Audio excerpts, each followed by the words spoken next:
اعوذ باللہ من الشیطان اللعین الرجیم بسم اللہ الرحمن الرحیم الحمد للہ وکفا وسلام علی عبادہ الذین اصطفی. درود بھیجیے محمد و آل محمد.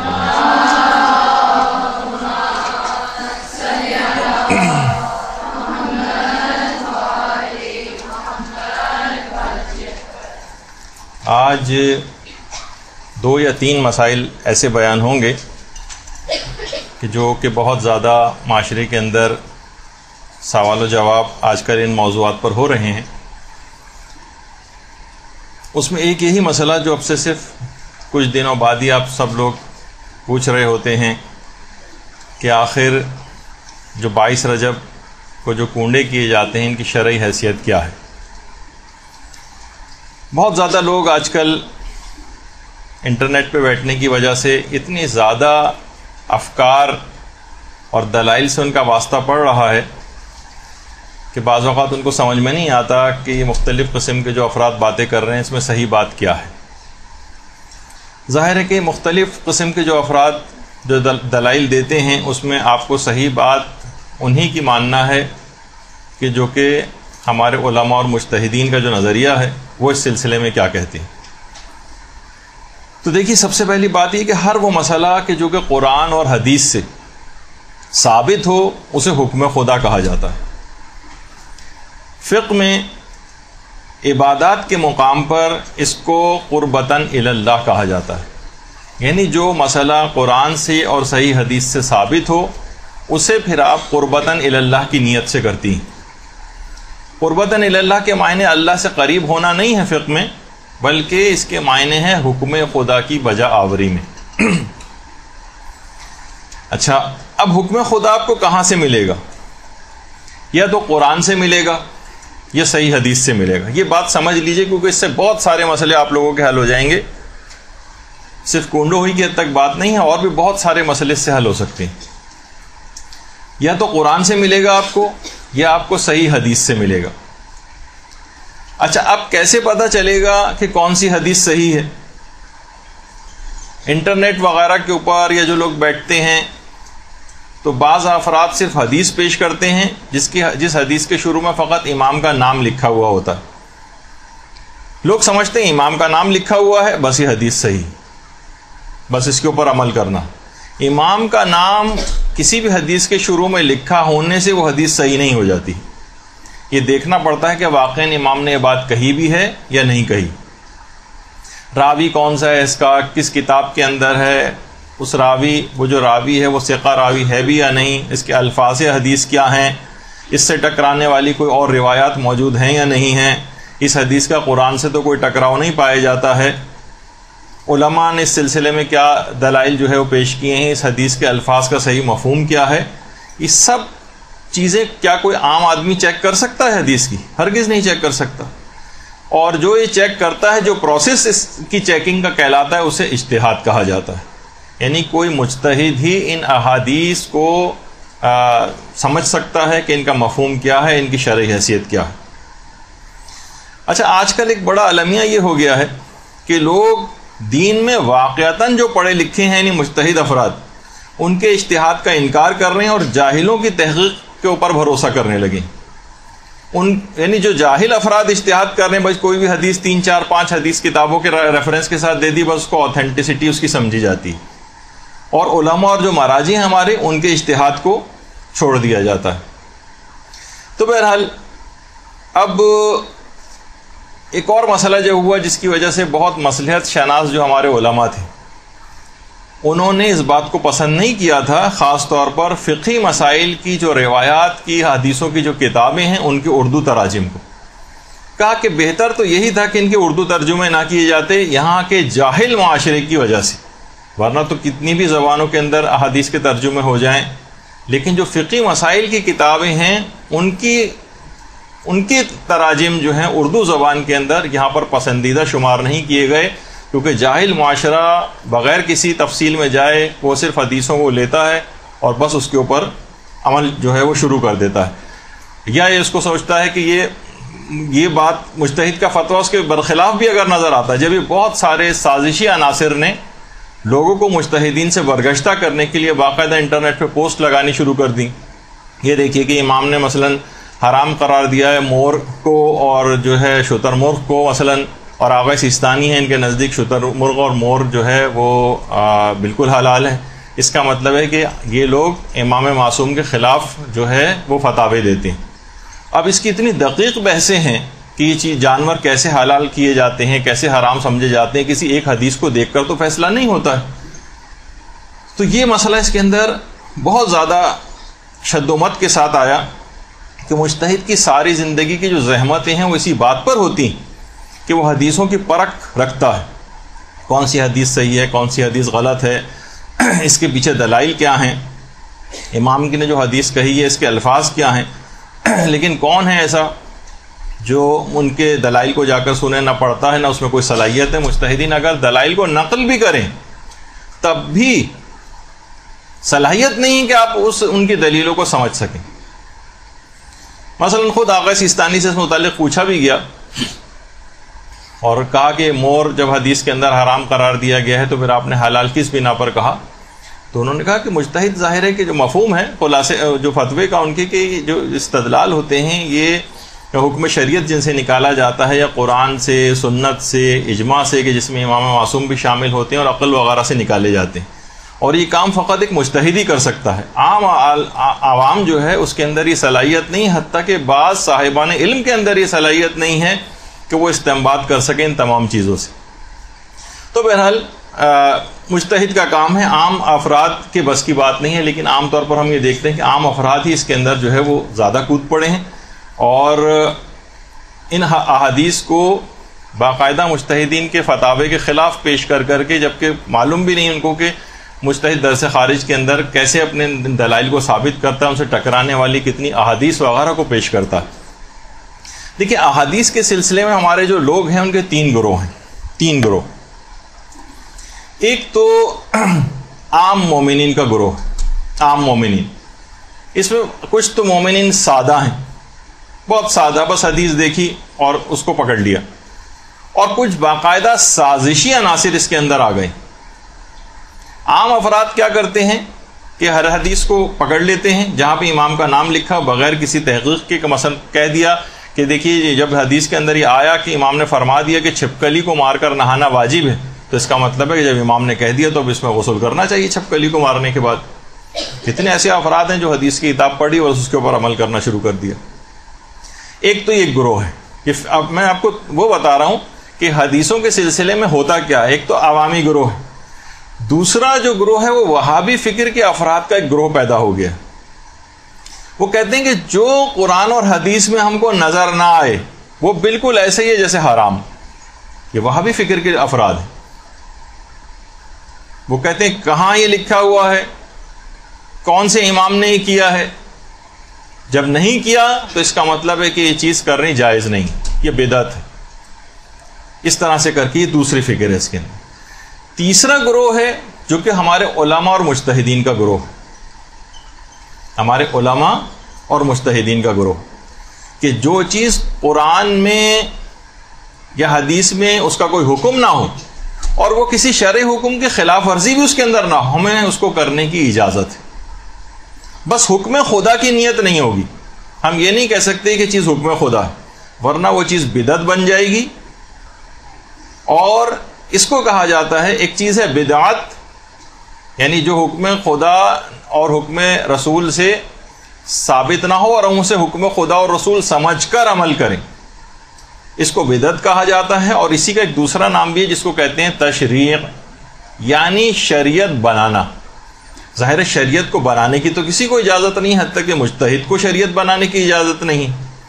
جو حکم خدا ہوگا بس وہ صرف اس کو کشف کر کے، اس کو استنباط کر کے آپ کے سامنے پیش کرے گا. اگر کسی کام کے لیے آپ یہ کہیں کہ امام نے حکم دیا جبکہ آپ کے پاس اس کی کوئی دلیل نہ ہو، اسی کو کہا جاتا ہے کام بدعت ہے. یعنی جو چیز دین سے ثابت نہ ہو اور اسے آپ کہیں کہ یہ حکم خدا یا امام کا حکم ہے، اس وجہ سے ہم کر رہے ہیں، تو یہ بدعت ہو جائے گی. اس کے لیے دو الفاظ اور آتے ہیں، اس کو کہتے ہیں، ایک کو کہتے ہیں ورود، ورود کہتے ہیں، اور ایک دوسرا اس کے لیے لفظ اور بھی ہے جسے کہتے ہیں امتثال، یعنی قصد ورود. یہ فتووں کے اندر بہت آتا ہے. مثلا آیت اللہ خوئی سے یہ سوال پوچھا گیا کہ قبر کے اوپر اگربتی کا جلانا کیسا ہے؟ تو وہاں سے یہ جواب آیا کہ بدون ورود مانے نہ دار. اگر آپ ورود کہتے ہیں کہ یہ چیز احادیث کے اندر وارد ہوئی ہے، یہ حکم امام کی طرف سے ہے، یہ حکم اللہ کی طرف سے ہے، یہ رسول نے حکم دیا ہے، جبکہ وہ موجود نہ ہو، لیکن اگر یہ والی نیت نہ ہو اور ہم کہیں کہ بھائی ٹھیک ہے کہ قرآن و حدیث کے اندر قبر کے اوپر اگربتی جلانے کا حکم نہیں آیا ہے، لیکن ہمارا دل چاہ رہا ہے، ہمیں اچھا لگتا ہے، خوشبو اس سے آتی ہے، ہم جب قبرستان جاتے ہیں اپنے مردے کی قبر پہ سے خوشبو اٹھتے دیکھتے ہیں تو ہمیں اچھا محسوس ہوتا ہے. تو اس کے اندر شریعت یہ کہتی ہے کہ اگر ورود کا قصد نہ ہو تو کوئی حرج نہیں، کرنے کی اجازت ہے بالکل. تو اس لحاظ سے یہ جو احادیث کا جو مسئلہ ہوتا ہے نا، جیسے ابھی ہم نے کہا کہ لوگوں کے 3 گروہ ہو جاتے ہیں. ایک تو وہ جو حدیث کو لے کر بیٹھ جاتا ہے اور بغیر سوچے سمجھے اور استنباط کرنے لگتا ہے. وہ آ کر آپ کے سامنے کہے گا عام آدمی کہ بھائی آپ کہہ رہے ہیں کہ سید جو ہے وہ غیر سید سے عام صدقات وغیرہ لے سکتا ہے، سوائے صرف صدقہ واجب نہیں لے سکتا یا توہین والا صدقہ نہیں لے سکتا، لیکن عام صدقات لے سکتا ہے. جبکہ شام میں حضرت زینب سلام اللہ علیہ نے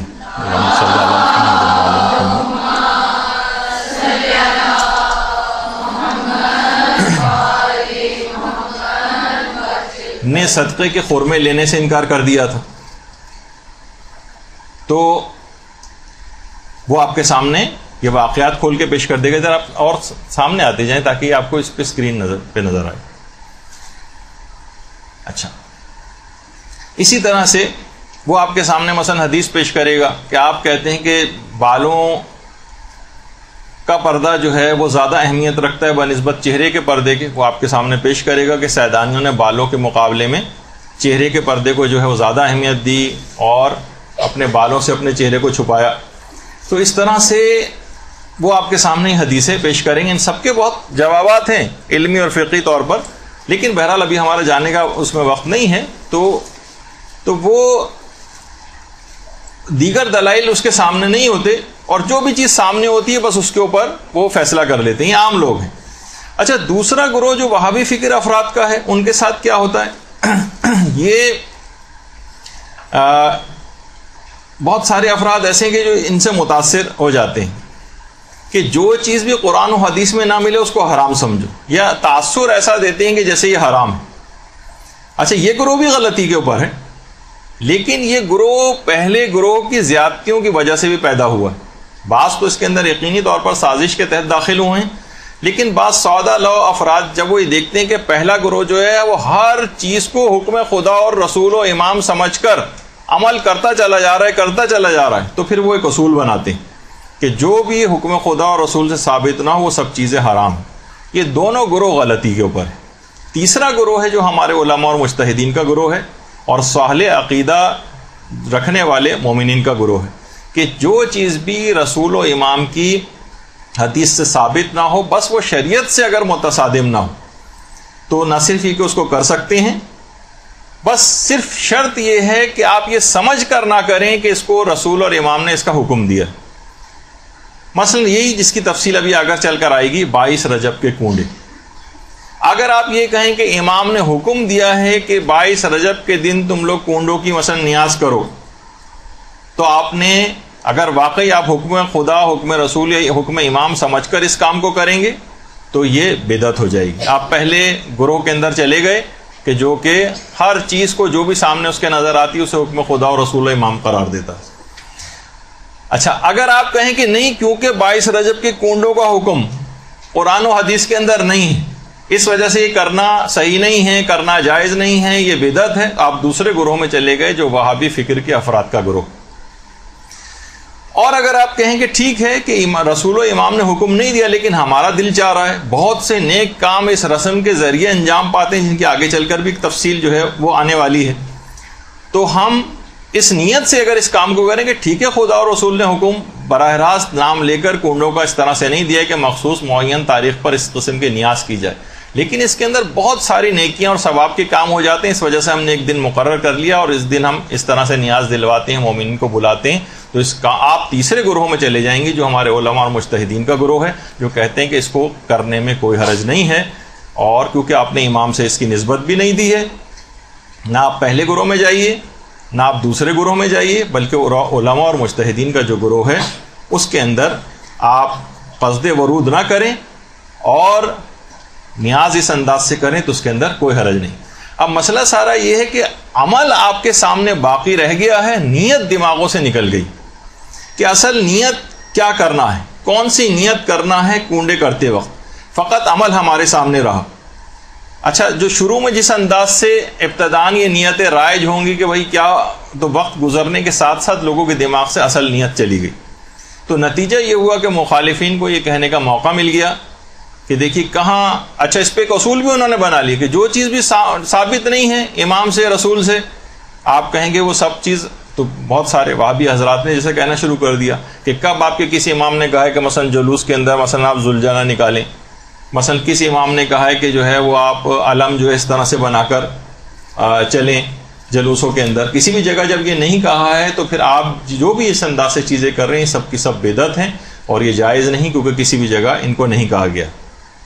تو کتنے ہی مسائل دیکھیے رسالے عملیہ کے اندر ایسے آتے ہیں جس کے اندر لکھا ہوتا ہے کہ اس عمل کو رجائے مطلوبیت کی نیت سے کیا جا سکتا ہے، رجائے مطلوبیت، امید ثواب میں۔ ٹھیک ہے، وہ چیز قرآن و حدیث سے اتنی زیادہ ثابت نہیں ہے، لیکن پھر بھی اس کے اندر ایک رجحان شرعی پایا جاتا ہے، یعنی آپ اس کام کو کر لیں امید ثواب میں، بس نیت یہ نہ کریں کہ اس کا خدا اور رسول نے حکم دیا۔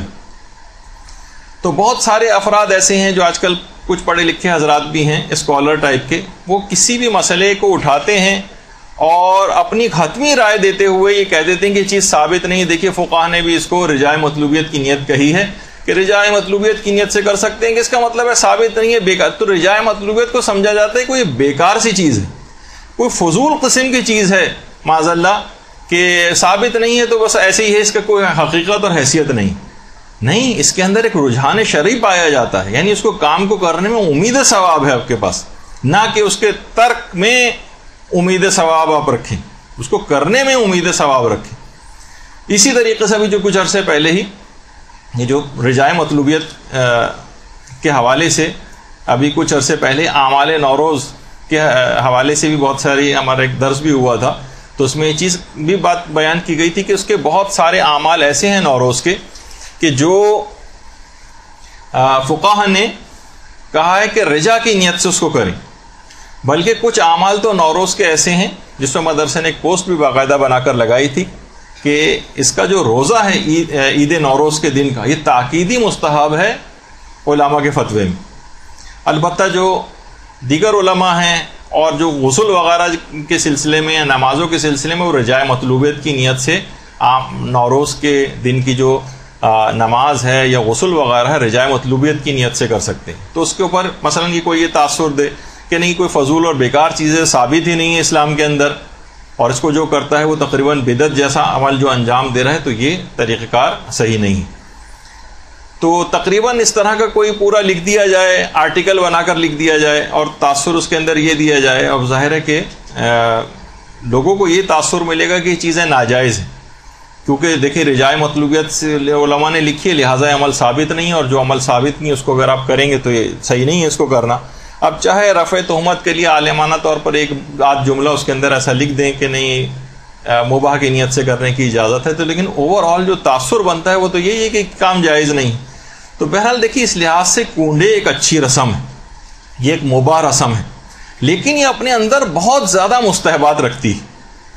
جیسے عزاداری کے متعلق کہا جاتا ہے کہ عزاداری اگرچہ مستحب ہے، مگر جیسے کہ حوزہ علمیہ قوم کے جو بانی تھے جنہوں نے باقاعدہ قائم کیا ہے شیخ عبد الکریم حائری، شیخ عبد الکریم حائری یہ کہتے تھے کہ عزاداری ایک ایسا مستحب ہے جو اپنے اندر ہزاروں واجبات رکھتا ہے۔ اب یہاں پر بیان احکام کا بیان ہوگا، عقائد کا بیان ہوگا، اسی عزاداری کے ذریعے اخلاقیات کا بیان ہوگا، نہ جانے کتنے اعتراضات شیعت پہ سے جو رفع کرنے کے لیے ان چیزوں کا بیان ہوگا، قرآن کا بیان ہوگا، احادیثیں بیان کی جائیں گی۔ اگرچہ عزاداری کرنا مستحب ہے، لیکن یہ ایک ایسا مستحب ہے جو اپنے اندر بہت زیادہ واجبات رکھتا، حالات حاضرہ اس کے اندر بیان کیے جاتے ہیں۔ اور یہی وجہ ہے کہ کسی بھی مجتہد نے آج تک رجب کے کنڈوں کی نیاز کو نہ تو حرام قرار دیا ہے، نہ مکروہ قرار دیا ہے، اور نہ ہی ناپسندیدہ قرار دیا ہے، نہ ہی ایسا کوئی مشورہ آپ کو دیا ہے کہ ہم مشورہ دیتے ہیں, ہم نصیحت کرتے ہیں کہ مومنین اس کام کو نہ کریں کیونکہ یہ کام مثلا ثابت نہیں, ایسا نہیں. تو اگر کوئی برادر مومن اس نیت سے اس کو انجام دیتا ہے کہ باقاعدہ امام صادق نے اس کا کوئی اللہم صلی علی محمد و آل محمد,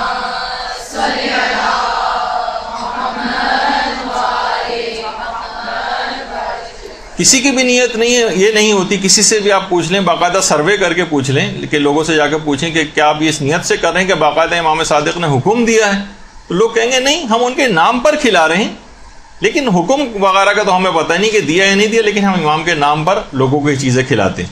امام کی خوشنودی کے لیے, اللہ کی خوشنودی کے لیے, اس کے رسول کی خوشنودی کے لیے ہم یہ چیزیں کھلا رہے ہیں. سادہ سی نیت ہوتی.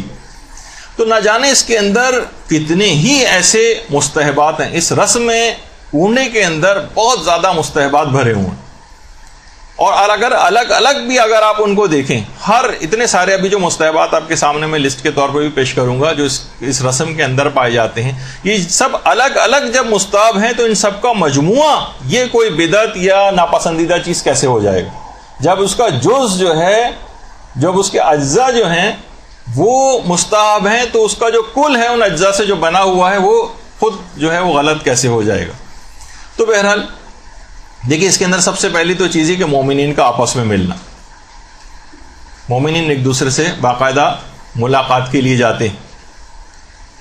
روایات میں ملتا ہے کہ مومن سے ملاقات کے لیے جانا ایسے ہی جیسے انسان اللہ سے ملاقات کے لیے گئے. روایات کے اندر یہ بات آئی.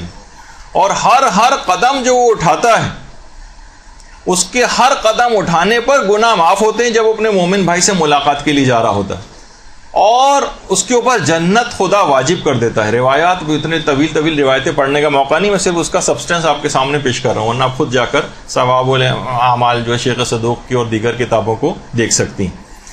تو مومنین کا آپس میں ملنا یہ کنڈے کے ذریعے ہوتا ہے. اسی طریقے سے مومنین ایک دوسرے کو آتے ہیں, ظاہر سلام کرتے ہیں. 70 نیکیاں تو ویسے سلام کرنے والے کو جو ہے وہ مل جاتی ہیں. اور اس طرح سے روایات میں یہ کہ جب انسان دوسرے کو سلام کرتا ہے تو اسے مجاہد فی سبیل اللہ کا ثواب ملتا ہے, جو حالت جنگ میں باقاعدہ جہاد کے موقع پر دشمنوں سے لڑ رہا ہوتا ہے اس کا ثواب اس کو دیا جاتا ہے. اسی سلام کے نتیجے میں انسان کے دلوں کا جو کینہ ہے وہ دور ہو جاتا ہے. گناہ اس طرح سے جھڑنے لگتے ہیں اس کے کہ جب تک وہ دونوں افراد جدا نہ ہو جائیں مصافحے کے بعد, جب تک مسلسل گناہ جھڑتے رہتے ہیں. یہی وجہ ہے کہ روایات کے اندر ملتا ہے کہ ہمارے پیغمبر اسلام ختم مرتبت صلی اللہ علیہ وآلہ وسلم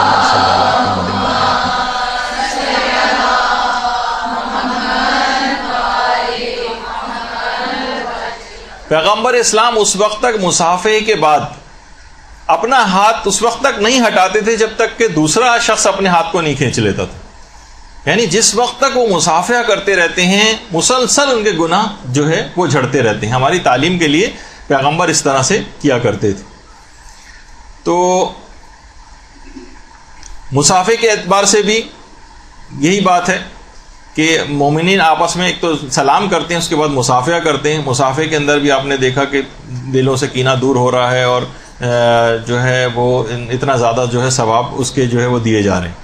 اسی طریقے سے اچھا مصافحے انسان واقعی دلوں کا کینہ اس سے دور ہوتا ہے. روایتوں کے اندر جب یہ بات بیان کی گئی, البتہ وہ سیاسی قسم کا مصافحہ نہ ہو جس کے اندر کچھ اور طرح کا دل میں خیالات ہوتے ہیں اور آپ بظاہر ہاتھ ملایا جا رہا ہوتا ہے. اچھا پھر اس کے بعد جو اگلا جو اس کے اندر مستحب ہے کہ مومنین کا آپس میں معانقہ کرنا اور گلے ملنا.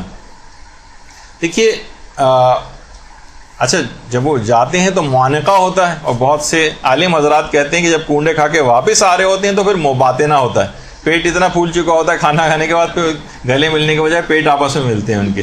تو بہرحال اب یہ ہے کہ یہ خود روایات کے اندر یہ بات آئی ہے کہ مومنین کا آپس میں گلے ملنا, اس سے بھی جتنی دیر وہ گلے ملتے ہیں اتنی دیر مسلسل ان کے گناہ جھڑتے رہتے ہیں. تو اس کے اندر یہ والی چیز بھی ہوتی ہے عام طور پر جب کنڈوں میں جاتے ہیں کسی کے ہاں, تو اس طرح سے. اسی طرح سے پھر مومنین کا کھانا کھلانا, کسی بھی مومن کو کھانا کھلانا, روایت میں یہ بات آئی ہے کہ ایک مومن کو بھی اگر انسان کھانا کھلاتا ہے تو اس کا ثواب اتنا ہے کہ جیسے 1,00,000 لوگوں کو کھانا کھلانے کے برابر.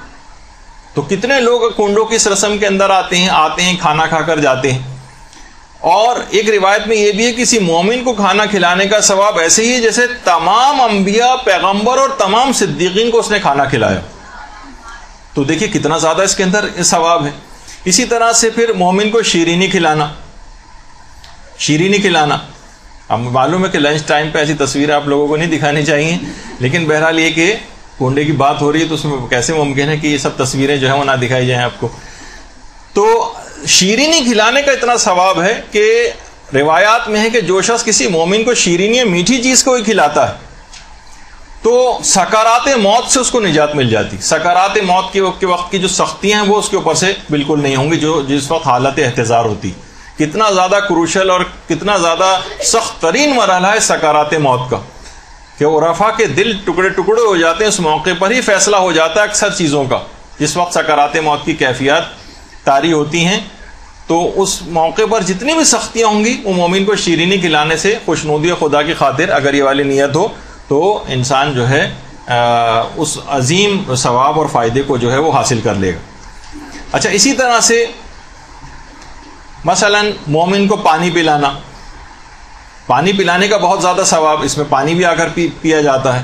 روایتوں میں ہے کہ جنت کے جو رحیق مختوم جو چشمہ ہے وہاں سے اس کو سیراب کیا جائے گا. اور روایت میں یہ بھی ہے کہ سب سے پہلے قیامت کے دن سب سے پہلے جس عمل کا اجر آپ کو دیا جائے گا اور فائدہ وہ پانی پلانے کا ہے. یعنی دیگر تمام اعمال آپ کے ایک طرف ہو جائیں گے اور سب سے پہلا جو ثواب آپ کو دیا جائے گا، سب سے پہلا فائدہ اعمال کا دیا جائے گا وہ آپ پانی پلانے کا. روایت کے اندر یہ چیز آئی. اور ایک روایت میں یہ بھی کہ اگر کوئی شخص کسی کو پانی پلاتا ہے تو جنت کے تمام دروازے اس کے لیے کھول دیے جائیں گے کہ جس دروازے سے چاہے اندر داخل ہو جائے. دیکھیے یہ سب بھی کنڈوں کے اندر ہوتا ہے. یعنی اس کے اجزاء اگر آپ دیکھیں الگ الگ تو کتنی زیادہ آپ کو ثواب ملتا ہے. اسی طرح سے مومن کا اکرام کرنا، اس کی عزت کرنا. یعنی پیغمبر نے باقاعدہ وصیت کی تھی، امیر المومنین کی وصیت تھی، شہزادی فاطمہ تو زہرا سلام اللہ علیہ کی وصیت تھی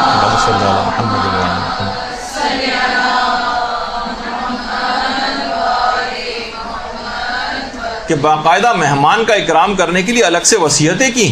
آپ خود دیکھتی ہیں جب جاتی ہیں باقاعدہ حرم ائمہ میں، وہاں پر باقاعدہ جو مہمان ان کے پاس آتے ہیں ان کے اکرام کے لیے الگ سے ضیافت کا اہتمام ہوتا ہے. یہ سب کچھ امام کی طرف سے آج تک ہو رہا ہے، کیونکہ مہمان کا اکرام کہ امام کی بارگاہ میں آئے ہوں یہ کیسے ممکن ہے کہ ان کے آئے ہوئے مہمان کا اکرام نہ کیا جائے.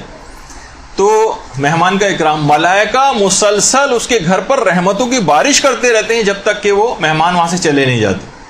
مسلسل رحمتوں کی بارش، گھر میں بے انتہا برکت ہوتی ہے مہمانوں کے آنے سے. روایت میں ملتا نہیں کہ امیر المومنین ایک غمگین ہو جاتے تھے، اور ایک دفعہ لوگوں نے دیکھا کہ امیر المومنین بہت غمگین ہے تو کہنے لگے 7 دن ہو گئے ہیں، افسوس کر رہے تھے کہ 7 دن ہو گئے اور کوئی مہمان میرے گھر پہ نہیں آئے. تو آپ یہ دیکھیں کہ مہمان کا اکرام، جب بھی کنڈوں میں کوئی مہمان آتا ہے اس کا اکرام کیا جاتا ہے اور اس انداز سے اس کی خاطر مدارت ہوتی. اس کے اندر خود صلہ رحمی ہوتی. کتنے رشتہ داروں کو جو ہے بلایا جاتا ہے. روایتوں میں ہے کہ اگر کوئی رشتہ داری نبھانے کے لیے صلہ رحمی اگر کسی سے کرتا ہے، ملاقات کے لیے جاتا ہے مثلا، تو 100 شہیدوں کا ثواب اس کو دیا جاتا ہے. عمر اس کی بڑھ جاتی ہے، مال میں اس کے برکت آ جاتی ہے، موت کی سختی اس کو کم کر دی جاتی ہے. اور ہر قدم جو آپ اپنے رشتہ دار سے ملاقات کے لیے اٹھاتی ہیں اس کے گھر جانے کے لیے، ہر قدم پہ 40,000 نیکیاں آپ کو ملتی ہیں. ہر قدم پر 40,000 گناہ آپ کے معاف ہوتے ہیں اور ہر قدم پہ 40,000 درجات آپ کے بلند ہوتے ہیں. صلہ رحمی، رشتہ داروں کے اس انداز سے جو بھی تقاریب اس کے اندر ہوتی ہیں اس میں جانا، اور حساب و کتاب کا مرحلہ جو عالم آخرت میں وہ بھی بہت آسان ہو جاتا ہے صلہ رحمی کے نتیجے.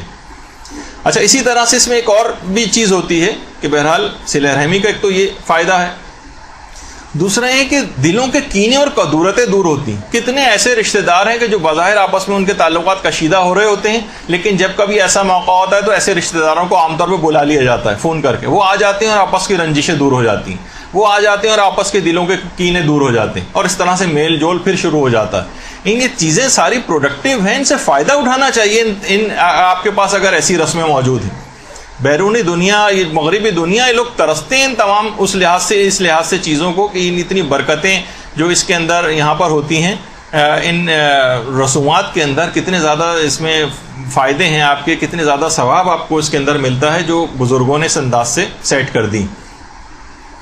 تو بہرحال دلوں کے اس لحاظ سے کدورتیں دور ہوتی ہیں، کینے ان لوگوں کے دور ہونے لگتے ہیں۔ اچھا، اسی طرح سے مومن کو مثلا دعوت دینا، اس کا اب اتنا وقت نہیں کہ ہر ایک کے ثواب بتایا جائے، مومن کو دعوت دینے کا الگ ثواب ہے، پھر مومن کی جو دعوت ہے اس کو قبول کرنے کا الگ ثواب ہے۔ مومن کی دعوت کو قبول کرنا، جب یہ ہے کہ مومن کی دعوت کو قبول کرنے کے لحاظ سے وہ مستحب روزہ توڑا جا سکتا ہے۔ مومن کے دل کی خوشی کے لیے اگر وہ افطار کرنے کے لیے کوئی چیز پیش کرتا ہے اور آپ کا مستحب روزہ ہے تو آپ توڑ سکتی ہیں، توڑنے میں ثواب ہے۔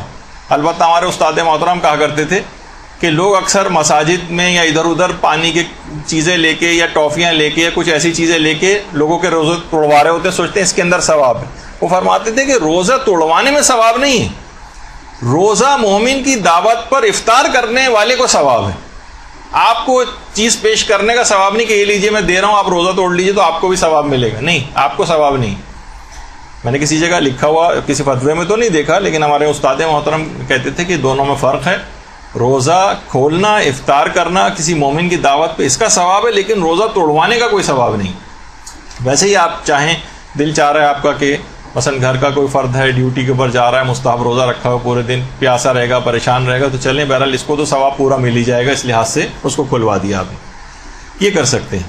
اسی طرح سے تو بہرحال مومن کی دعوت کو قبول کرنا، پھر اس کے بعد ہے مومن کے دل کو خوش کرنا۔ اس کی بھی بے پناہ روایتیں، کسی کے گھر جاتے ہیں وہ مومن بھی خوش ہوتا ہے، آپ بھی جس کے گھر جاتے ہیں آپ کو بھی خوشی ہوتی ہے، اس مومن کو بھی خوشی ہوتی ہے۔ روایت کے اندر یہ ہے کہ جب کسی مومن کے دل میں کوئی خوشی پیدا کرتا ہے تو خدا اس خوشی سے ایک فرشتے کو پیدا کر دیتا ہے جو اس کی طرف سے عبادات کرنا شروع کر دیتا ہے، اور وہ یہاں تک کہ وہ فرشتہ پھر ہٹتا نہیں، یہاں تک کہ مومن کے انتقال کے وقت اس کی قبر میں آ جاتا ہے اور اس کے مونس بن جاتا ہے، وہاں پر اس کا دل بہلائے گا وہ، اور اس کے بعد پھر روز قیامت میں اس کا شفیع بن جائے گا، اسے عذاب آنے لگیں گے تو ان کو برطرف کروائے گا، یہاں تک کہ جنت میں بھی اس کی رہنمائی کے لیے موجود ہوگا۔ یعنی جنت کی نعمتوں سے استفادہ کریں، آپ کسی نئے ملک میں جاتے ہیں، کوئی گائیڈ ہوتا ہے کہ اب میں اس جگہ کہاں جاؤں، کیا کروں، تو جنت میں بھی گائیڈ کے طور پر اس کو جو مومن کے دل کو جو خوشی پہنچائی جاتی ہے اس کا اتنا زیادہ ثواب ہے۔ اسی اعتبار سے تو بہرحال لوگ ہیں وہ خوش ہوتے ہیں، ان کے گھر میں آئیں مہمان، پورے وقت وہ تیاری کر رہے ہوتے ہیں، ان کو بہت خوشی ہوتی ہے، جب بھی وہ اکثر لوگ اعتراض بھی کرتے ہیں ہم نے آپ کو بلایا تھا آپ ہمارے گھر نہیں آئے، ان کے دل کو خوشی پہنچانے کے لحاظ سے جانا یہ خود ایک کار ثواب ہے۔ اسی طرح سے اس میں ایک نیاز دی جاتی ہے، سورہ فاتحہ پڑھی جاتی ہے، سورہ توحید پڑھی جاتی ہے، 3 دفعہ مثلا سورہ توحید بھی اگر پڑھیں گے پورے قرآن کا اس کے اندر جو ہے وہ ثواب جو ہے وہ دیا جاتا ہے۔ تو دیکھیے یہ سب چیزیں ایسی ہیں کہ ان کا فائدہ اٹھانا چاہیے ان سے، اور ان رسومات کو ختم نہیں کیا جائے بلکہ اس میں جو کچھ برائیاں یا خرابی آ گئی ہیں ان کو دور کرنے کی کوشش کی جائے۔ اکثر افراد یہی کرتے ہیں کہ دلیل دیتے ہیں بھائی دیکھیے اس کے اندر کتنے حرام ہو رہے ہیں، تو حرام ہو کیسے ختم کریں، اس رسم کو ختم کر دو۔ نہیں، یہ طریقہ کار غلط ہے، آپ اس رسم کے اندر موجود جو غلطیاں ہو رہی ہیں اس کو آپ دور کریں۔ جیسے عید زہرا والی جو گفتگو تھی اس میں بھی ہم نے کہا تھا کہ اس کے اندر اگر تعصبات کو فروغ دیا جا رہا ہے، جھگڑے فساد کی باتیں کی جا رہی ہیں تو ان کو ختم کیا جائے، لیکن یہ نہیں کہ اس عید زہرا کی خوشی کو مثلا آپ ختم کر دیں۔ اسی طریقے سے اگر کنڈوں میں بے پردگی ہو رہی ہے تو آپ اس بے پردگی کو ختم کیجیے، کنڈوں میں مثلا مکس گیدرنگ ہو رہی ہے آپ اس مکس گیدرنگ کو ختم کرنے کی کوشش کریں، یا اس میں کچھ اسراف، بے جا اسراف ہو رہا ہے، شو شاہ والی نیت لوگوں کی زیادہ اگر ہو رہی ہے تو ان کی نیت کی اصلاح کرنے کی کوشش کیجیے۔ یعنی ان رسومات کے اندر موجود جو خرافات یا اس طرح کی چیزیں آ گئی ہیں اس کے خلاف کام کرنا چاہیے، نہ کہ ان رسومات کو ختم کر دینے کے پیچھے لگ جائیں جن کے بہت زیادہ فائدے ہیں۔ مثلا کسی شادی بیاہ میں آج کل کتنی زیادہ خرافات اور حرام چیزیں ہو رہی ہیں، لیکن ہم یہ نہیں کہیں گے کہ شادی بیاہ کی رسموں کو ختم کر دیا جائے یا وہ تقریب شادی نہ ہو، بس کہیں پہ بھی جا کے کورٹ میرج مثلا کی طرح کا ایک ہو جائے، 2 آدمی جا کے نکاح کر کے لے آئیں، کیونکہ اس میں نہیں، آپ ان جو چیزیں ایسی رسمیں ہو رہی ہیں اس کے اندر اس کو آپ کو روکنے کی کوشش کرنی چاہیے، نیتوں کی اصلاح کروائیں۔ تحریر و تقریر کا زیادہ زور لوگوں کی نیتوں کی اصلاح کے اوپر ہو، نہ صرف یہ کہ ہم پورا ثابت کریں اس کو ایسا کہ یہ کام کرنے جائز نہیں ہے اور پھر ایک آدھ لائن لکھ دیں کہ بہرحال چلیں مباح تو ہے لیکن لوگوں کو اس کا جو ہے خیال کرنا چاہیے۔ تو آپ دیکھیے کہ لوگوں کی ایک بہت بڑی اکثریت ان رسومات کی وجہ سے دین سے اٹیچ ہوئی ہوئی۔ دیکھیے اس کے اندر جو ایک راز کی بات ہے، جو ایک اہم بات ہے، لوگ جس کو نظر انداز کر دیتے ہیں کہ ان رسومات کے ذریعے ہی لوگ دین کی بہت بڑی تعداد ان رسومات کے ذریعے دین سے اٹیچڈ ہے۔ اگر آپ ان رسومات کو ختم کر دیں، کتنے اہتمام لوگ اپنے گھروں کے اندر کرتے ہیں، ایک ماحول گھر کے اندر ایک مذہبی ٹائپ کا جو ہے وہ ہو جاتا ہے. ان کی ایک اکثریت لوگوں کی دین سے اٹیچ ہے. ہمارے ساتھ یہ کہ ہم نے ان تقریبات سے فائدہ نہیں اٹھایا.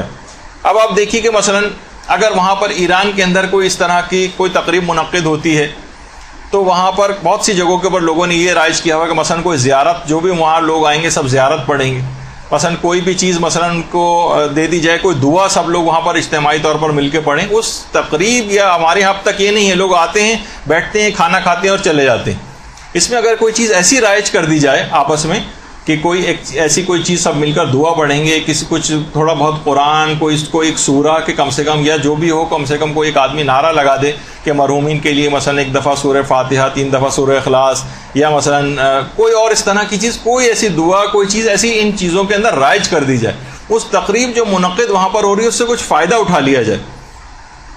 تو دیکھیے ہر وہ رسم جن رسومات سے دین کو کوئی خطرہ نہیں ہے انہیں رائج رکھنا چاہیے، انہیں رائج رہنا چاہیے. یہ وہابی فکر ورنہ بن جاتی ہے کہ جب کسی امام نے کسی کام کو نہیں کیا ہے تو ہمیں اس کام کو نہیں کرنا چاہیے. اور دیکھیے ہمیں کوئی حرام چیز اس سے حلال نہیں کرنی ہے، لیکن جو حلال مباح اور جائز چیزیں ہیں بلکہ مستحبات سے بھرپور چیزیں ان کو سب کر سکتے ہیں اور انہیں جاری رہنا چاہیے. دیکھیے آپ محرموں کے اندر دیکھتی ہیں، اگر آپ ہر چیز کے اوپر وہی والی فکر لے آئیں کہ امام نے کب حکم دیا اور امام نے کب ایسا کیا، تو مثلا آپ سے پوچھا جائے گا کہ مثلا آج جتنے بھی عزا خانے یا گھروں کے اندر میں ہیں لوگ تمام دیواروں کے اوپر سیاہ چادریں لگوا دیتے ہیں. یہ کس امام نے کہا ہے کہ دیواروں پر سیاہ چادر لگوائی جائے؟ تو کیا اس کو معاذ اللہ بدعت کہنے لگیں گے؟ کب کہا جائے امام نے کہا ہے کہ دیواروں پر بینرز لگائے جائیں اور پینافلیکس بنا کر لگائے جائیں؟ کب کہا ہے کہ مثلا مجالس کے باہر سبیلیں لگنی چاہیے؟ یہ سب چیزیں بھی ثابت ہیں، لیکن اس لحاظ سے کہ الگ سے کوئی حکم کے طور پر آپ کہیں اس وجہ سے ان چیزوں کو بدعت قرار دے دیں. کب مثلا اماموں نے کہا ہے کہ جو علم لے کے جو ہے وہ جلوسوں کے اندر مثلا چلا جائے؟ کب انہوں نے کہا ہے کہ جناب دائرے میں کھڑے ہو کر جو ہے وہ ماتم کیا جائے؟ تو کیا ہم ان سب کو، اگر یہی والی دلیل ہے تو ان سب کو بھی پھر آپ حرام قرار دے دیجیے؟ نہیں، ہم یہ کہیں گے یہ سب چیزیں جائز اور مباح ہیں اور بہت اچھی رسومات ہیں اور ایک انداز ہے یہ تمام چیزیں غم منانے کا، خوشیاں منانے کا، شریعت کے کسی اصول سے متصادم بھی نہیں ہیں، تو لہٰذا ان کو جاری رکھنا چاہیے. تو ورنہ آپ دیکھتی ہیں کہ مثلا مومن کا منہ میٹھا کرانا یہ خود کتنا کار ثواب ہے کہ باقاعدہ علامہ مجلسی نے اپنی کتاب حلیۃ المتقین میں امام جعفر صادق علیہ الصلوۃ والسلام صلی اللہ علیہ وسلم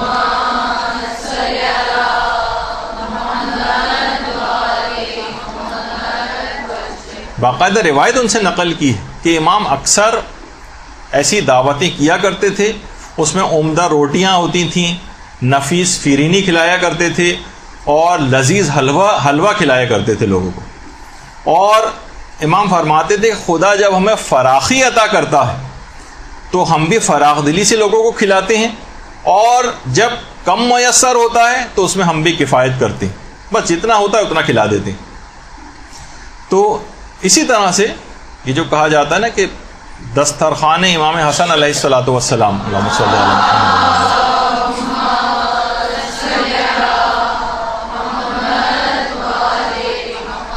مدینے میں امام حسن کا دسترخوان جو امام حسن کے گھر پہ منعقد ہوتا تھا، باقاعدہ لوگ اس میں آ کر کھانا کھا کر جاتے تھے، مستقل دسترخوان بچھا رہتا تھا. یہ جو تصویر آپ کے سامنے میں، اس میں ایک تو سیدھے ہاتھ کی طرف کچھ پلر نما کھڑے ہوئے ہیں چیزیں، اس میں الٹی طرف جو پلر ہیں الٹے ہاتھ کی طرف، کہا جاتا ہے کہ اس کے قریب ہی امام حسن علیہ السلام کا گھر تھا، وہ جگہ کہ جہاں پر امام حسن رہا کرتے تھے، اور اسی جگہ پر وہ دسترخوان وغیرہ بھی لگا کرتا تھا کہ جو کہ جن کی یاد یہاں پر منائی جاتی. تو اس لحاظ سے یہ تمام چیزیں، اب بتائیے مومنین نے اگر اس سنت کو زندہ کیا ہوا ہے کہ امام کے ہاں ایسا دسترخوان ہوتا تھا، امام کی یاد میں ایسا دسترخوان کوئی قائم کر رہے ہیں اور ایک نیاز امام حسن کی دلوا رہے ہیں، تو اس کو فوراً آپ یہ کہنا شروع کر دیں کب یہ ثابت ہے، بتائیے کون سی روایت کے اندر آیا ہے کہ امام حسن نے ایسا حکم دیا ہو.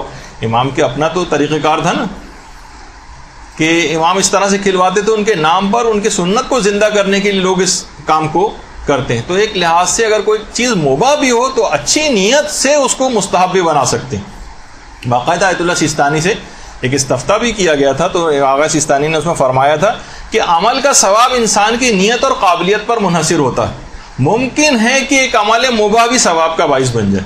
آپ کی اگر نیت اچھی ہے اس کام کو کرنے کے لیے، پانی اس وجہ سے پی رہی ہیں، کھانا اس وجہ سے کھا رہی ہیں تاکہ میں تبلیغات زیادہ کروں، میرے جسم کے اندر توانائی پیدا ہو جائے، تو یہی مباح چیز کار ثواب بن جائے گی. تو یہ آپ کی اپنی صلاحیت کے اوپر ہے کہ آپ مباح چیزوں کو کیسے مستحبات کے اندر تبدیل کر لیتے ہیں. یہ بھی کار ثواب بھی چیزیں بن جاتی ہیں، تو مباح چیزوں کو بھی تبدیل کیا جا سکتا ہے. تو اسی لحاظ سے مثلا جو لوگ یہ کہتے ہیں کہ جناب ٹھیک ہے، جب یہ نیاز کبھی بھی ہو سکتی ہے تو آپ نے 22 رجب کا دن ہی اس کے لیے کیوں فکس کیا ہوا ہے؟ بھائی کبھی بھی ہو سکتی ہے نا، تو 22 رجب کا فکس کیوں کیا ہوا ہے؟ تو دیکھیے اس وجہ سے کیا ہوا ہے کہ امیر المومنین کا خود یہ جملہ ہے کہ اپنے امور کو منظم کرو، ان کی وصیت ہے باقاعدہ. تو کسی بھی اچھی رسم کے اجرا کے لیے اگر اس کی کوئی تاریخ خود سے مقرر کر لی جائے تو اس میں کیا قباحت والی بات ہے؟ دیکھیے محرم کتنا ایام اعضاء کتنے طویل چلتے ہیں محرم میں، لیکن ابتدائی جو 10 دن ہیں، عاشورہ ہے، 10 دن کے بعد کیا آپ کا کوئی غم کم ہو جاتا ہے؟ بلکہ 11 محرم کو تو آپ کا اس لحاظ سے غم بڑھ چکا ہوتا ہے کہ امام حسین جو کل تک زندہ تھے آج کی تاریخ کو شہید ہو چکے ہیں، اور کاروان اور پورے خاندان اہل بیت کی اسیری کا غم اور اس کے اندر شامل ہو جاتا ہے، شام غریبہ کا غم اور شامل ہو جاتا ہے. لیکن پھر بھی 10 دنوں کو ایک خصوصیت کے ساتھ اہمیت حاصل ہے. اسی طریقے سے مثلا ایام فاطمیہ جو منائے جاتے ہیں، 6 دن آپ ایام فاطمیہ مناتے ہیں، یعنی ایام فاطمیہ اول اور دوم کے نام سے، یعنی جمادی الاول کے 3 دن ہیں اور 3 دن جمادی الثانی کے منائے جاتے ہیں. 13، 14، 15 ایام فاطمیہ اول ہیں، 13، 14، 15 جمادی الاول کے 3 دن، اور اس کے بعد 3، 4 اور 5 جمادی الثانی یا ایام فاطمیہ دوم جنہیں کہا جاتا ہے. کیا کسی روایت کے اندر یہ آیا ہے کہ ایام فاطمیہ 6 دن کے لیے منائے جائیں؟ نہیں، علماء نے خود طے کر لیا اس کو کہ ایک منظم کرنے کے لیے کہ باقاعدہ طور پر شہزادی کے مظالم کو اور ان کے غم کو تازہ کرنے کے لیے ان 6 دنوں کو فکس کر لیا. تو آپ یہ کہیں کہ نہیں ایام فاطمہ کے لیے قرآن اور حدیث کی کوئی دلیل دکھائیے کہ 6 دن ہی ایام فاطمہ منائے جائیں، تو یہ آپ کی غلط فہمی ہوگی، غلطی ہوگی. اور دیکھیے ایک اور بھی بات علماء نے لکھی کہ بعض اوقات بعض دشمنان اہل بیت کی موت کی خوشی میں بھی مومنین نے کچھ رسومات کو جاری کیا، لیکن اگر اسی دن جس دن وہ دشمن اہل بیت مثلا مرا ہو اسی دن اگر خوشی منائیں گے تو شیعت تو دیکھیے ہمیشہ سے تعصبات کا آج تک شکار چلی آ رہی ہے. 14 سال سے کتنی قتل و غارت گری نہیں کی گئی ہے، تقیہ کے ادوار مستقل چل رہے ہیں اور ابھی تک جاری و ساری ہے. تو اس میں اگر اس دن سے ہٹ کر کوئی دن مقرر کر لیا جائے تاکہ ہم اپنی خوشی بھی منا لیں اور ہم پر یہ الزام بھی نہ لگے کہ مثلا کوئی جو کہ فتنہ و فساد کا باعث ہو جائے. تو علماء نے رجحان یہ ظاہر کی کہ بہت سی تاریخیں ایسی ہیں جو آگے پیچھے کر دی گئی ہیں، وہ اب تاریخ کے اندر اتنا محفوظ نہیں ہو سکی، لیکن ہو سکتا ہے کہ ان کے پیچھے یہی بات ہو کہ ان دشمنان اہل بیت کی موت کی خوشی کی وجہ سے ان تاریخوں کو آگے پیچھے کیا گیا. تو بہرحال اسی طریقے سے جو کہا جاتا ہے کہ جناب 22 جمادی الثانی ہے، اس میں امام حسن علیہ السلام کی جو نظر وغیرہ دلوائی جاتی ہے، تو اس کے لیے الگ سے کوئی حکم نہیں ہے، لیکن ان کی یاد میں اور ان کے امور کو منظم کرنے کے لیے اپنے ایک دن مقرر کر دینا ایک بہت بہتر عمل ہے، اس میں کوئی قباحت نہیں ہے. اور البتہ لوگوں کی بہرحال معلومات کے لیے، لوگوں کی نیت کی اصلاح کے لیے صاحبان علم کو صحیح اور حقیقی نیتیں یہ لوگوں کو بتاتے رہنا چاہیے. تو دیکھیے یہ جو دسترخوان امام حسن کا بھی جو تذکرہ ہوا کہ باقاعدہ مدینے میں امام حسن علیہ السلام کے دسترخوان پہ ایک دفعہ ایک شخص آیا مہمان بن کر. امام نے دیکھا کہ وہ ایک لقمہ کھا رہا ہے اور ایک لقمہ بچا کر اپنے پاس رکھ لیتا. تو امام نے کہا یہ شخص کیا تو صاحب عیال ہے؟ یعنی ایسا تو نہیں کہ تو اپنے گھر والے تیرے بھوکے ہیں تو ان کو کھلانے کے لیے اپنے پاس بچا بچا کے لے جانا چاہ رہا ہے. اس نے کہا نہیں مولا، میں نے مسجد کے باہر ایک شخص کو سوکھی روٹی کھاتے دیکھا ہے، چاہتا ہوں کہ میں اس کی مدد کروں. امام حسن تڑپ گئے اور کہا ہے بھائی وہ میرے بابا علی مرتضیٰ علیہ الصلوۃ والسلام، اللہم صلی علی محمد وعلی محمد.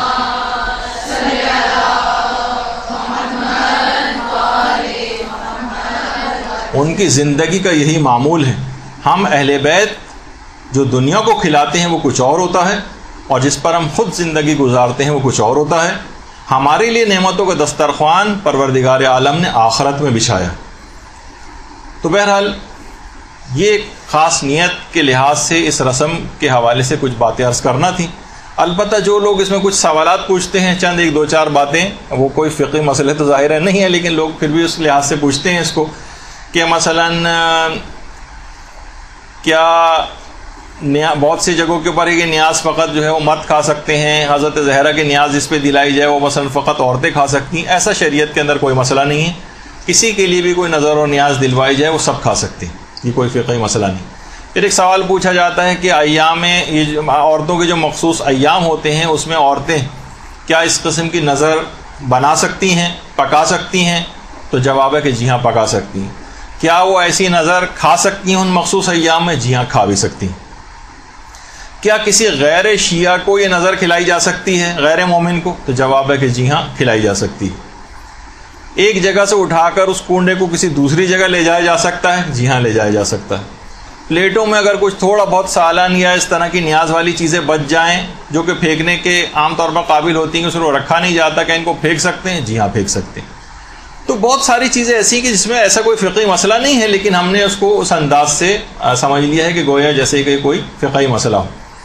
تو بہرحال یہ ایک بات ہماری مکمل ہوئی کہ ایک مسئلہ کہ کنڈوں کی جو شرعی حیثیت ہے وہ ایک بہترین رسم ہے، اس کو جاری رکھنا چاہیے. اس میں جو نیتوں کی جو اصلاح ہے اس کی آپ لوگوں کی نیتوں کی اصلاح کر دیں اگر کوئی حکم امام سمجھ کے کر رہا ہے، اور اس کے اندر بہتری لانے کے لیے اس میں کوئی ایسی چیزیں کا ایڈیشن کر دیں کہ یہ اور زیادہ پروڈکٹیو یہ والی رسم ہو جائے اور اسلام کی تبلیغ کے لیے اس کو مزید کارآمد بنایا جا سکے. برحمتک یا ارحم الراحمین وصلی اللہ علی محمد وآلہ الطاہرین.